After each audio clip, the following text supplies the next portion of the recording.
एक समय की बात है जब एक घर में एक बुजुर्ग औरत और उसके दो बच्चे रवि और सुधा रहते थे। सब लोग बड़ी हंसी खुशी घर में रह रहे थे, पर जैसे ही रवि की शादी होती है तब सब बदल जाता है। रवि की पत्नी रीमा बहुत ही तेज और चुगलखोर होती है। वो हमेशा घर में लड़ाई झगड़े करती रहती है और अपने पति को अलग रहने के लिए उकसाती रहती है। देखो, मैं तो इन सब लोगों में नहीं रह सकती। आप कब तक इनका खर्चा उठाओगे? अरे पर हमारे अलावा इनका है ही कौन? खर्चा तो मैं ही उठाऊंगा ना। अरे तो कल को हमारे बच्चे होंगे तो उनके लिए कुछ जोड़ना है कि नहीं? तभी बोल रही हूँ कि आप कुछ करो और इनको बोलो अपना इंतजाम खुद करें। रवि बीच में फंस जाता है और समझ नहीं पाता कि आखिर वो अपनी माँ को ये बात कैसे बोले। अब रवि और रीमा की इस बात पर रोज लड़ाई होने लगती है और रीमा पीछे से अपनी सास और ननद को दुखी करती रहती है। ये रोज कुछ न कुछ ऐसा करती रहती है कि बस घर में लड़ाई हो। हाँ माँ, मुझे भी यही लगता है। और अब तो ये रोज घर से गायब रहती है, मैं ही सारा काम करती हूँ। वही तो बेटी, मुझे सब दिख रहा है, पर हमारी मजबूरी है। क्या मजबूरी माँ? अरे अब हमारा खर्चा रवि ही तो उठा रहा है। अभी हम कुछ बोल देंगे तो कहाँ जाएंगे? ये लोग तो वैसे ही मौका ढूंढ रहे हैं कि घर में कोई बात हो और ये हमसे पीछा छुड़ा ले। पर माँ, ऐसी जिंदगी हम कब तक जिएंगे? बेटी अब क्या कर सकते हैं, बस तू शांत रहे और थोड़े दिन देख लेते हैं। रीमा का अत्याचार दिन पर दिन बढ़ता ही रहता है। अब तो उसकी हिम्मत और ज्यादा बढ़ने लगती है, क्योंकि उसे पता होता है कि कोई भी उसे कुछ बोलने वाला है नहीं। एक दिन रीमा बहुत कुछ उल्टा सीधा बोलने लगती है और फिर इसी बात पर दोनों की बहस हो जाती है। इतने में रवि वहाँ आता है और रीमा रोना शुरू कर देती है। देख लो अपनी बहन को कैसे मुंह चला रही है। पर मैंने तो कुछ कहा ही नहीं। क्या ये रोज रोज का ड्रामा है? मैं काम ना करूं क्या? वैसे ही इतने लोगों का खर्चा मेरे सर पर है। अब मैं ऐसे और नहीं रह सकता। देखो, अब तुम लोग अपना इंतजाम कर लो, मैं तुमको इस घर में नहीं रख सकता।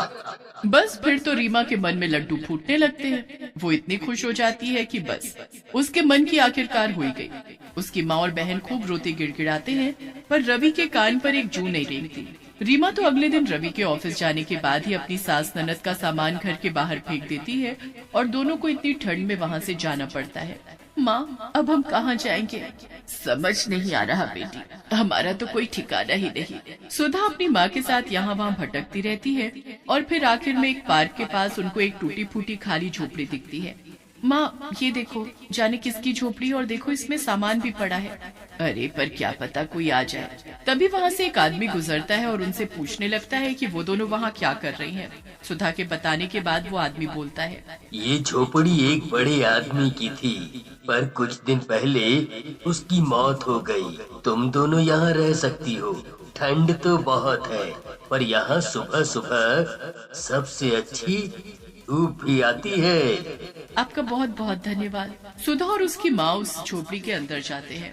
उसमें एक चारपाई और कुछ बिस्तर भी होते हैं। वो लोग उसी झोपड़ी में सो जाते हैं। सुबह सुबह सूरज की रोशनी सीधा उनकी झोपड़ी पर पड़ती है और दोनों की आंख खुल जाती है। अब दोनों को खाने की चिंता होने लगती है। माँ, आप पार्क में आराम करो, धूप में बैठो और मैं कोई काम देखती हूँ जाकर। ठीक है बेटी। सुधा काम ढूंढने चली जाती है और उसकी माँ पार्क में एक औरतों के झुंड के पास बैठ जाती है। वहाँ सारी औरतें सिलाई लेकर बड़े मजे से स्वेटर बना रही होती हैं। सुधा की माँ उनको बड़े ध्यान से देख ही रही होती है कि तभी एक औरत वहाँ अपना स्वेटर बनवाने आ जाती है, पर कोई भी उसका स्वेटर बनाने के लिए हामी नहीं भरता।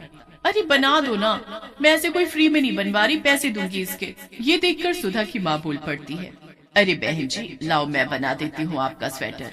मैं वैसे भी खाली बैठी हूँ। तुमको स्वेटर बुनना आता भी है? हाँ बहन जी, आप स्वेटर देखकर ही पैसे देना मुझे। वो औरत अपना स्वेटर सुधा की माँ को दे जाती है। सुधा की माँ पूरा दिन स्वेटर बुनती है और धूप जाने के बाद अपनी झोपड़ी में आ जाती है। इतने में वहाँ सुधा भी अपनी लटकी हुई शक्ल लेकर आ जाती है, क्योंकि उसे कोई काम नहीं मिलता। अरे तू निराश मत हो, कोई न कोई काम मिल जाएगा। पर आप ये किसका स्वेटर बना रही हो? अरे ये पार्क में कोई औरत दी गई है, वो इसके मुझे पैसे देगी। अरे वाह, ये तो सही है। सुधा की माँ दिन रात करके 2 दिन के अंदर वो स्वेटर बुन देती है। उसके बाद जब वो पार्क में उस औरत को वो स्वेटर देती है तो बस सब देखते ही रह जाते हैं। अरे वाह, ये तो आपने कमाल ही कर दिया। इतना सुंदर स्वेटर बनाया कि लग ही नहीं रहा कि हाथ का बना है। आपको पसंद आया, यही बड़ी बात है। वो औरत सुधा की माँ को अच्छे खासे पैसे देती है, जिसे देख वो बड़ी खुश हो जाती है।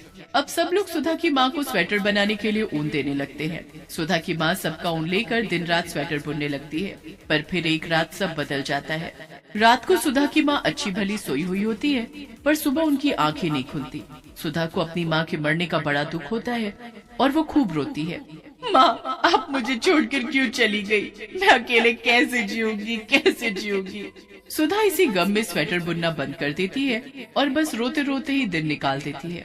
सुधा की माँ मरने के बाद चुड़ैल बन जाती है। वो सुधा को देखने आती है तो उसकी आंखों में आंसू आ जाते हैं। मेरी बेटी अकेली रह गई, मुझे इसकी मदद करनी होगी। चारों तरफ झोपड़ी में ऊन ही ऊन फैला पड़ा होता है और कितने अधूरे स्वेटर बने पड़े होते हैं। चुड़ैल ये सब देखकर बड़ी परेशान हो जाती है। लगता है सुधा ने एक भी स्वेटर नहीं बनाया। ऐसे वो कैसे खर्चा उठाएगी और कैसे जिएगी? मुझे इसकी मदद करनी होगी। चुड़ैल के हाथ मशीन से भी ज्यादा तेज चल रहे होते हैं और वो रातों रात सारे स्वेटर बनाकर ढेर लगा देती है। सारे स्वेटर बन गए। अब बस जब सुधा सुबह उठेगी तो खुश हो जाएगी। चुड़ैल वहाँ से चली जाती है और फिर वही होता है। सुधा जब उठती है तो सारे बने हुए स्वेटर देखकर उसकी आंखें खुली की खुली रह जाती हैं। ये सारे स्वेटर किसने बनाए?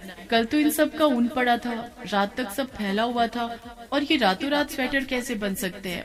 ये तो नामुमकिन है। मतलब ये तो लग रहा है कि कोई जादू ही हो गया हो। अब धीरे धीरे औरतें अपने स्वेटर लेने आने लगती हैं। सुधा सबको उनके स्वेटर दे देकर उनसे पैसे लेती रहती है और उस दिन उसके पास इतने पैसे हो जाते हैं कि उसे यकीन ही नहीं होता। अब पहले से भी ज्यादा औरतें स्वेटर बनाने के लिए सुधा को ऊन दे जाती हैं। सुधा उनको भी मना करती है कि वो अकेली स्वेटर नहीं बना सकती, फिर भी कोई उसकी नहीं सुनता। मैं कैसे इतने सारे स्वेटर बनाऊंगी? सुधा फिर भी पूरी कोशिश करती है और पूरा दिन स्वेटर बनाने में लग जाता है। रात को स्वेटर बनाते बनाते उसकी आंख लग जाती है और तभी वहाँ चुड़ैल आ जाती है। हाय मेरी बेटी, कैसे स्वेटर बुनते बुनते सो गई। पर अब मैं आ गई हूँ ना, अब परेशान होने की कोई जरूरत ही नहीं है। चुड़ैल रातों रात सबके स्वेटर बना डालती है। सारे स्वेटर बनाने के बाद वो सबको अच्छे से वहीं रख देती है और फिर अपनी बेटी के सर पर हाथ फेर कर वहाँ से गायब हो जाती है। जब सुधा सुबह उठती है तो वो बड़ी परेशान होती है कि आखिर सारे स्वेटर कैसे बनाएगी। पर फिर उसकी नजर सारे बने हुए स्वेटरों पर पड़ती है। हे भगवान, ये तो सारे के सारे स्वेटर बनकर तैयार हैं। पर आखिर ये कैसे हो सकता है? कल भी सारे स्वेटर तैयार रखे थे और आज भी। आखिर कैसे और कौन है इसके पीछे? सुधा जब एक एक स्वेटर उठाकर देखती है तो वो सबके डिजाइन देखकर हैरान ही रह जाती है। एक से बढ़कर एक डिजाइन होता है सारे स्वेटर में, जो कोई भी न बना पाए। सुधा बड़ी खुश होती है और सबके स्वेटर देने पार्क में पहुंच जाती है। औरतें बड़ी हैरान होती हैं कि उस अकेली लड़की ने रातों रात आखिर सारे स्वेटर कैसे बना डाले। खैर, जो भी हो, सुधा बड़ी मशहूर हो जाती है। वो जल्दी ही अपने काम को बड़ा कर लेती है और धीरे धीरे एक छोटा सा घर भी खरीद लेती है। पर उसको अभी तक ये नहीं पता चल पाया होता कि उसकी मदद कौन कर रहा है। जब सुधा के पास सब कुछ होता है और वो एक आराम की जिंदगी जी रही होती है, तब उसको अपनी माँ की बहुत याद आती है। देखो माँ, आज मेरे पास सब कुछ है। काश आप होती ना तो आप बहुत खुश होती। देखती कि यहाँ किसी चीज की कोई कमी नहीं है और आपकी बेटी के पास पैसे ही पैसे हैं। तभी वहाँ एक औरत स्वेटर का ऑर्डर देने आती है। वो जैसे ही सुधा के स्वेटर को देखती है तो उससे बोलती है, मुझे बिल्कुल यही डिजाइन चाहिए अपने बेटे के स्वेटर में। सालों बाद आ रहा है वो मेरे पास। अरे पर ये डिजाइन मैं कैसे बनाऊंगी? ये डिजाइन मेरी माँ ने डाला था और अब वो इस दुनिया में नहीं है। अरे तू इतने मुश्किल मुश्किल डिजाइन डाल सकती है तो इसमें क्या है? मैं कल स्वेटर लेकर आऊंगी और तू बस यही डिजाइन डाल देना। वो औरत तो चली जाती है और सुधा परेशानी में आ जाती है कि वो डिजाइन तो कोई नहीं बना सकता उसकी माँ के अलावा। सुधा कोशिश भी करती है पर उससे वैसे डिजाइन नहीं बन पाता और वो हार कर सो जाती है। उसके सोते ही हमेशा की तरह चुड़ैल वहाँ आ जाती है और मुस्कुराने लगती है। अरे ये डिजाइन तो सच में कोई भी नहीं डाल सकता, पर मैं तो डाल सकती हूँ ना। चुड़ैल अपनी ऊन सिलाई उठाती है और बस बना देती है बिल्कुल वैसा ही स्वेटर। उसके बाद वो हमेशा की तरह बाकी के स्वेटर भी बुनकर रख देती है। जब सुबह सुधा देखती है तो इस बार उसका चेहरा अलग ही होता है। वो परेशान भी होती है पर उसके चेहरे पर एक अलग सी खुशी भी होती है। मैं सब समझ गई। अब तक तो मुझे शक था पर आज यकीन हो गया कि ये माँ ही है। माँ ही ये डिजाइन डाल सकती है। सुधा बड़ी खुश होती है और उसकी आंखों में आंसू आ जाते हैं। सुधा अपनी माँ की मदद से कुछ ही दिनों में बहुत अमीर हो जाती है। उसके बाद उसकी शादी बड़ी अच्छी जगह हो जाती है और उसको वहाँ स्वेटर का काम करने की कोई जरूरत नहीं पड़ती। ये देख सुधा की माँ की आत्मा को भी शांति मिल जाती है और वो कभी वापस नहीं आती।